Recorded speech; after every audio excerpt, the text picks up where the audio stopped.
My fiancé dumped me the moment he found out about my rare blood type. That condition of yours. Yeah, it'd just drain my wallet.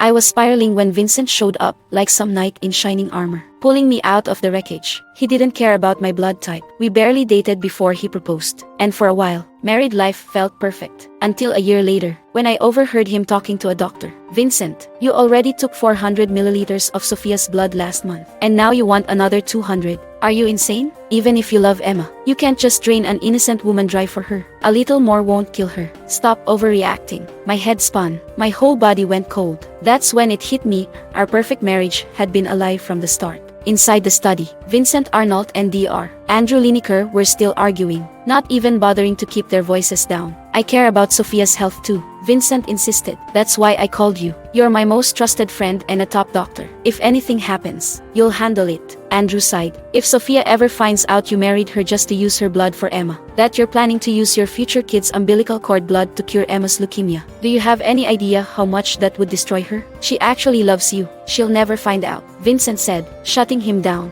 And when Emma's better, you gonna divorce Sophia and marry her? We'll deal with that later. This time, his voice wavered. Silence. Andrew popped open a bottle of wine and poured himself a drink. Sophia's fiancé ditched her the second he learned about her rare blood type. Then, by some sick twist of fate, he found your post on the dark web looking for her blood. So, he just handed her over like a transaction. She really can't catch a break. Huh. One scumbag after another. Crash. Glass shattered. Vincent's furious voice followed. Don't compare me to that bastard.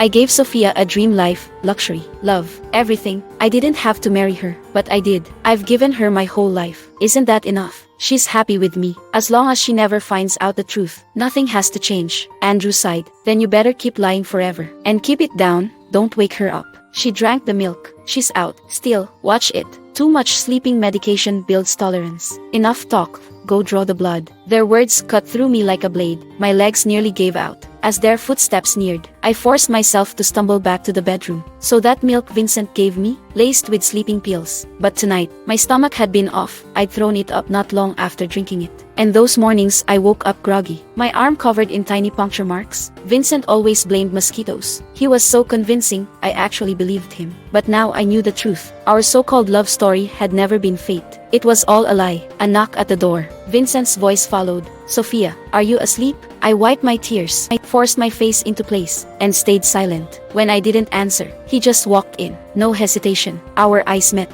Shock flickered in his, but he covered it fast, slipping into his usual act. You're still awake? Why didn't you answer me? I smiled, bright and easy. I was watching videos. Didn't hear you. Hey, what's Andrew doing here so late? Behind him, Andrew was already sweating. Well, you know, Vincent and I haven't caught up in a while, so I stopped by. You don't mind, right? Of course not. You're always welcome. I grinned. My clueless act seemed to put Vincent at ease. He stepped closer, wrapping an arm around me. Did you drink the milk? It's good for sleep. Milk laced with sleeping pills. Yeah, real helpful. I sneered inside but kept up the act. Yeah, but my stomach was off. I threw up. Vincent tensed. Threw up. Are you pregnant? Andrew, check her. Andrew frowned. I'm not a scanner, man. I can't tell just by looking. Sophia, go to the hospital tomorrow for a test. Okay, thank you for everything. I love you. Vincent pressed a soft kiss to my forehead, all tenderness and warmth, but inside, I felt nothing but ice. If I fake a pregnancy, I wouldn't have to give blood tonight, right? Andrew, I'll hang out another time. I want to stay with Sophia, Vincent said, sending him away before crawling into bed beside me, holding me like he was comforting me. I shut my eyes but stayed on high alert. If I fell asleep, he might draw my blood again. The man I married was nothing more than a monster in disguise. I had to leave him, quietly, completely.